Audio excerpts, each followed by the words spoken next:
TC. The race for sheer horror in Bombery had ended there. TC. Total conversion. The sun was no longer a synonym one could use. Total conversion made the sun a penny candle. 10 humanoids, each completely harmless in separation, could, by the simple act of coming together, exceed critical mass and Lin rose to his feet heavily, the dark pouches under his eyes, which ordinarily lent his ugly face a look of savage foreboding, more prominent than ever. It's going to be up to us to figure out ways and means of telling a humanoid from a human and then finding the humanoids. How quickly, muttered Laszlo. Not later than 5 minutes before they get together, barked Lin, and I don't know when that will be.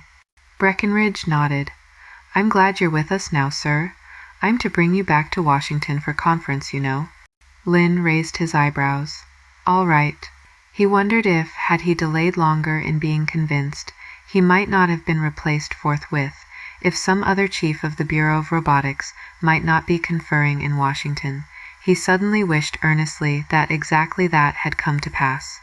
The first presidential assistant was there, the Secretary of Science, the Secretary of Security, Lin himself, and Breckenridge, 5 of them sitting about a table in the dungeons of an underground fortress near Washington.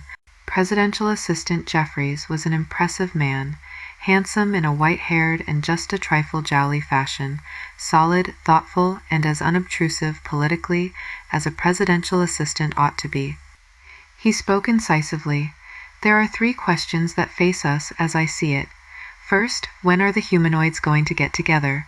Second, where are they going to get together? Third, how do we stop them before they get together? Secretary of Science Amberley nodded convulsively at that. He had been Dean of Northwestern Engineering before his appointment.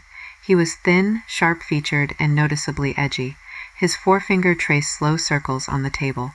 As far as when they'll get together, he said, I suppose it's definite that it won't be for some time.